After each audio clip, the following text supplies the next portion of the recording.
Salut, aujourd'hui je vous retrouve pour une nouvelle vidéo pronostic et une nouvelle fois elle sera entièrement consacrée à la Ligue des Champions.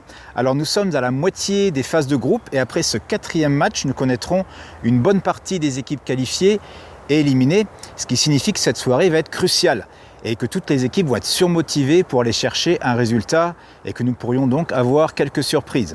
Et les surprises et les paris sportifs, ça fait pas bon ménage.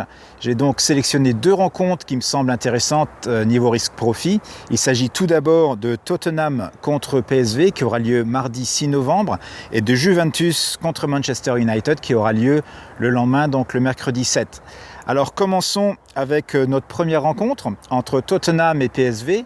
Les deux équipes sont à 1 point, ce qui signifie que le perdant de ce match, s'il y en a un, sera très certainement éliminé de la compétition. Et un match nul n'arrangerait aucune des deux équipes non plus. Dans leur championnat respectif, les deux équipes s'en sortent plutôt bien puisque Tottenham est en 4e place de la première ligue anglaise, juste devant Arsenal.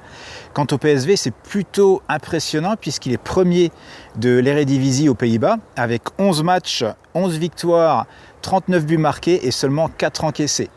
Alors relativisons tout de même parce que la première ligue hollandaise n'a absolument rien à voir avec la première ligue anglaise. En fait, à part l'Ajax d'Amsterdam, le PSV n'a pas vraiment d'opposition.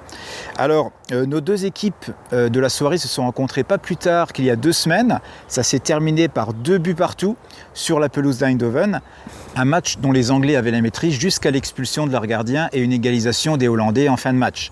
Niveau statistique maintenant, Tottenham connaît actuellement sa plus mauvaise série en Ligue des Champions avec aucune victoire en 5 matchs. Et pour PSV, c'est encore pire, avec 11 matchs sans victoire, ce qui nous fait remonter à plus de 3 ans en arrière. Et en 3 matchs, PSV a dû faire face à 69 tirs au but. Seule l'Étoile Rouge de Belgrade a fait pire avec 75. Ça veut dire que Tottenham va très certainement avoir des opportunités pour marquer, surtout en jouant à domicile. Et je vois un match plutôt ouvert avec potentiellement beaucoup de buts et très certainement une victoire anglaise, car sur le papier, il n'y a pas photo, avec des joueurs comme Harry Kane bien sûr, mais le retour de blessure de plusieurs joueurs clés comme Dele Alli et Christian Eriksen. Maintenant, la cote pour la victoire de Tottenham étant au mieux à 1,39, je vais comme très souvent me tourner du côté du pari Asian Handicap en choisissant un Asian Handicap de type -1 sur Tottenham, ce qui signifie que je prendrai le même risque qu'une victoire sèche, c'est-à-dire en perdant mon pari si l'équipe anglaise ne gagne pas, mais la cote que j'obtiens, au lieu d'être à 1,39, eh bien, elle est à 1,61 et elle est sur Betfair. Et la seule différence est que pour gagner mon pari, Tottenham doit gagner avec 2 buts d'écart et avec un seul but, mon pari sera remboursé. Alors pour ce match, je vais quand même rester très prudent car nous avons ici un match à enjeu pour les deux équipes. Je ne risquerai donc 1% de mon capital sur ce pari. Alors passons maintenant à la deuxième rencontre que j'ai choisie pour la soirée de mercredi qui aura lieu entre la Juventus et Manchester United. Le scénario, il est très différent puisque ces deux équipes ne sont pas aux dernières places du classement mais aux 2 premières. Maintenant, même si pour la Juventus, la qualification elle est quasiment acquise, avec 9 points, la première place du groupe ne sera garantie que si elle bat Manchester United dans ce 4e match. Pour Manchester United, la situation elle n'est pas catastrophique, puisque même avec seulement 4 points, l'équipe anglaise occupe la 2e place devant Valencia, avec 2 points, et les Young Boys qui sont eux avec un tout petit point. Et avec un match nul sur ce match, Manchester pourrait garder sa 2e place, même si Valencia gagne son match. Alors à mon avis, je pense que le match nul est un score à Rani d'Italie dont les Anglais se contenteraient. Alors au niveau des statistiques, regardons quand même ce que ça donne. Les 2 dernières fois que Manchester s'est rendu à Turin, eh bien c'était pour y chercher les 3 points.